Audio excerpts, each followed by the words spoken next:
Today I will show you a sci-fi, romance, drama film from 2016, titled Passengers. Spoilers ahead. Watch out and take care. The interstellar spaceship Avalon can be seen traveling through space, headed to a colonized world called Homestead 2. All of its quarters are empty, the vessel is on autopilot. The 258 crew members as well as the 5,000 passengers are in hibernation. Suddenly, the ship passes through an asteroid belt that's weakening its shields. Power is diverted to the main shield, but the ship is on a collision course with a giant asteroid. Suddenly, the asteroid collides with the ship, causing various malfunctions. The ship begins self-reparations, but one of the hibernation pods activates. The passenger awakened is Jim Preston, a mechanical engineer. His pod opens and an automated system helps with his awakening, telling him that he spent 120 years in suspended animation and that the ship is only 4 months away from Homestead 2. He's told that he will be able to spend that time enjoying the luxurious aspects of the ship. Jim receives instructions about his ID band, his cabin and the primary activities he's to take part of, prior to the arrival on the planet. Excited and nervous to meet the people on the ship, he gets ready, leaves his cabin and walks into an automated class meant for an entire learning group. Jim looks a little anxious, as the hologram explains the situation on Earth, calling it overpopulated, overpriced and overrated. It tells him to hold his questions to the end of the lesson, but Jim keeps asking why he's the only one there. He realizes that the hologram can't answer him and goes to search for other people. He gets to the main concourse of the ship. No one is there either, but an automated informational desk offers to help. Jim asks to talk to a real person and it sends him off to talk to a steward, but when he finds that no one is there too, he asks to speak to the captain. When he gets to the bridge, even though he doesn't have access to go inside, he can see that none of the main crew is awake either. Jim eventually goes to the observatory, where he finds out that the ship is actually 90 years away from Homestead 2. He realizes that he woke up too soon, so he rushes back to the concourse and sends a message back to Earth asking what he should do, because he doesn't know how to get back into hibernation. The communication system informs him that the overpriced call to Earth would take approximately 55 years to get an answer back. Jim is devastated. He walks around and finds the ship's bar, where he sees another person. As he's talking to the bartender, something seems strange about him. When he goes to get him a drink, Jim realizes that he's an android. It's called Arthur. Jim wants to find out more information from him, but he can't even explain to the android how it's possible for him to be there ahead of time. Jim wakes up in his cabin the next day and goes to the cantina, where he quickly realizes that most of the things on the menu are reserved for gold-class passengers only.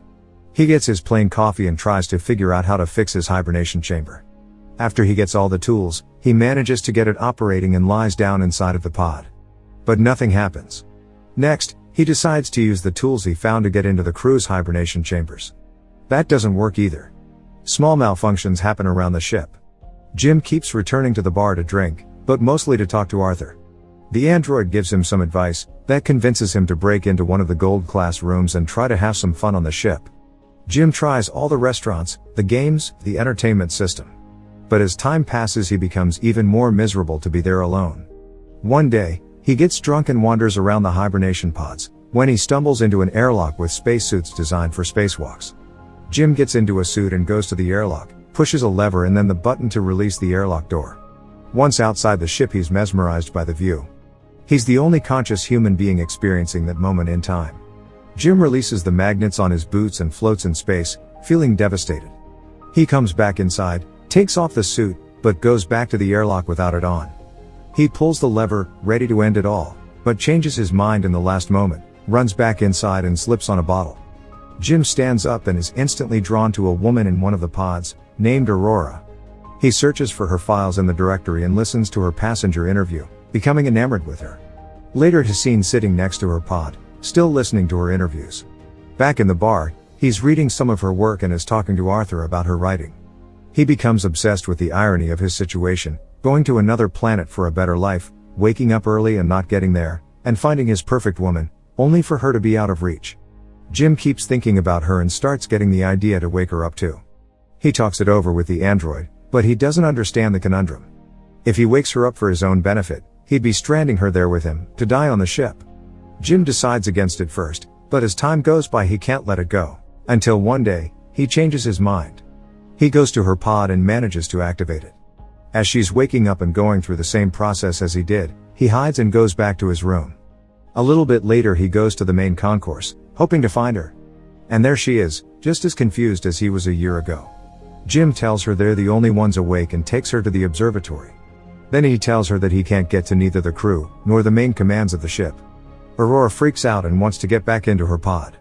When they get to it, Jim explains that there is no special equipment on the ship that can help them get back into hibernation, effectively telling her that they're stranded. They go back at the concourse and he tells her that she should rest, since she just came out of hibernation. She feels sorry for him, having to spend more than a year alone on the ship. Jim goes back to the bar, feeling regretful about what he did. He asks Arthur not to tell Aurora that he was the one that woke her up. The next day, Aurora wakes up. She goes back to the concourse and asks the automated info desk about the hibernation pods. Jim joins her there and they go to get breakfast. As they leave, the info desk has some sort of malfunction. In the cantina, Aurora realizes that Jim has been eating the same breakfast for more than a year and gets him one of the gold class menus. They talk about the possibility to fix the pods, but, unlike Jim, Aurora isn't ready to give up. She searches through the infirmary, then goes through research documents, eventually ending up at the crew's hibernation quarters trying to break the doors open. Jim notices more malfunctions throughout the ship. Sometime later, Aurora laments about her life on the Avalon. She writes, jogs around the ship and swims in the pool, becoming more and more aware of her situation. She goes to the cantina to interview Jim, thinking that his story might be interesting. She asks why he immigrated to the colony. Jim answers with slogans from the company first, but then further explains that he hopes that on the new world he could be somebody, he could build a life. Later, they end up in the observatory and Aurora finally shares her reason to be there. Unlike the other passengers on the ship, she has a round-trip ticket. Her idea was to go to Homestead 2, live there for a year and come back to Earth, to become the first journalist that has ever done that, writing the greatest story that ever was. Aurora slowly gives up on finding a way to fix their current predicament and Jim figures out a way to cheer her up. He takes her dancing, to the cinema, and to the basketball court. Lastly, he takes her to the bar to meet Arthur. She relaxes for a bit, until she remembers their situation. Jim is left alone with the android, feeling awful about what he's done to her. The next moment he's seen tinkering with something and in the other Aurora walks into the observatory to find a miniature of the Chrysler building he made for her. Sometime later, they go on a date at the bar. They have dinner and share stories about their lives. She tells him that her father died when she was a teenager. After the dinner, Jim takes Aurora to the airlock and they get into the spacesuits. They go out for a spacewalk together. Jim finally has someone to share that magnificent experience with. Jim switches off the magnets on their boots and they float together in space. They come back inside and immediately kiss, retreat to his cabin and sleep together. Soon after, they start living like a couple. Aurora moves into his cabin and writes about her life on the ship. They jog together, eat together, sleep together. Jim explores the ship further and finds the hydroponics bay. He brings Aurora flowers. One day the ship passes by a red giant and they go to the observatory to see it. It's Aurora's birthday, so later that night they celebrate it in one of the many restaurants on the ship and then the bar. Jim goes to the washroom and prepares the ring he made for Aurora, while she stays in the bar chatting with Arthur. The android tells Aurora that Jim woke her up intentionally, unaware that he was still to keep that a secret. Suddenly, Jim comes back and she confronts him in absolute disbelief. She runs away furious and panicked. Jim comes back to his cabin to find all her things gone. He runs into her in the cantina the next day, but the moment he speaks, she runs away. Aurora is desperate. One night she goes over to Jim's cabin, punching and kicking him, wanting to kill him. Talking to her over the comm because she keeps avoiding him, Jim tries to apologize and explain his actions to her. He tells her he fell in love with her, but Aurora doesn't care. She can't forgive him for taking her life. One night, as Jim is in his cabin, another malfunction happens. The ship faces a critical error and the main command shuts down. Later, he walks into the elevator and it malfunctions. Aurora walks into the main concourse and sees that Jim has planted a tree there. Then, she goes to the cantina, where the food dispensary is also malfunctioning. Suddenly, both of them hear the voice of the deck chief over the comms, asking who planted the tree. They both run into the concourse and see Gus Mancuso standing in front of Jim's tree. They introduce themselves and tell the chief about the situation. He doesn't understand how 3 pods could fail. Mancuso takes them to the bridge and he discovers that there is something wrong with the ship, but the information on the systems has to be checked manually. When they leave the bridge, a robot almost falls on their heads and the two of them tell Mancuso that malfunctions have been happening all over the ship more frequently. He says that shouldn't happen, as he shows them how to collect the data. Mancuso checks on the pods, when Jim joins him there. He's figured out what happened with Aurora's pod. The deck chief finds what Jim did to be terrible. Later, he's at the bridge checking the collected data, when Aurora joins him. They talk about what happened with her pod, but he tells her that he can't do anything about it. Jim walks in with the 16th broken robot. Mancuso feels the hibernation sickness, so he goes to rest, but as he walks out, he coughs out blood. That night, Aurora can't sleep, so she goes for a swim. Suddenly there's gravity loss throughout the ship and she starts drowning as the water from the pool moves with her. The gravity drive resets and she barely makes it out alive. They both run into each other going to find Mancuso. The three of them are back at the bridge, slowly discovering what has been going on with the ship. Mancuso figures out that something happened 2 years ago, taking out a major system. They need to find and fix what has caused the failure, because the entire ship is trying to pick up the slack. If they don't fix it, the entire vessel will be stranded. They go to find the problem, but Mancuso faints, so Jim and Aurora take him to the infirmary. He's dying and there are no treatments that can stop it or prolong the time he has left. Sometime later, the three of them meet in the observatory and Mancuso gives Jim his ID bracelet, tells them to fix the ship and immediately perishes. Suddenly, the lights change to an alarming red and the ship starts shaking. Jim tells Aurora that he needs her help, and they run toward engineering, but there's another failure in the gravity drive. And immediately another one that afflicts Arthur as well. Jim deactivates him. They finally arrive in engineering and start looking for the problem. They find it in the power plant and as they open the hatch, Aurora gets sucked in. The asteroid has caused a breach in the hull in that area. Jim gets sucked in too, but he holds onto the hatch, as it keeps closing on him. Eventually he gets sucked in too, but they quickly manage to seal the breach.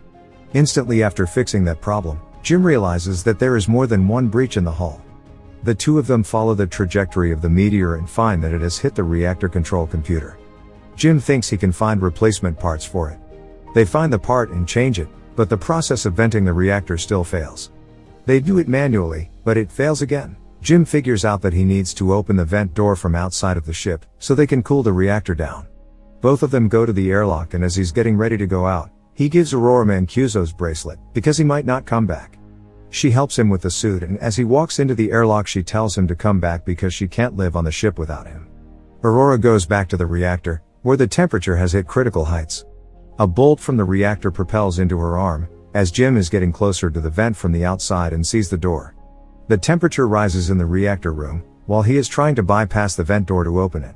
He soon realizes that he'll have to manually hold the door open so the reactor can vent and he tells Aurora. She doesn't like the plan, but he goes ahead with it and tells her to vent the reactor. She doesn't want him to die and they argue, but he tells her that they have to save the other people and she vents the reactor. The process is successful, but the fumes from the reactor push Jim away and break his tether. The pressure in his suit is dropping too. He tells Aurora what happened and she moves as fast as she can to get to another suit and bring him in. He apologizes to her again. She puts on a suit and flies out to get him, but her tether is too short. She's pulled back, but suddenly grabs onto his tether and manages to pull him in. Aurora drags Jim into the infirmary, only to find out that he's already dead. She uses Mancuso's bracelet to override the medical protocols and to resuscitate him.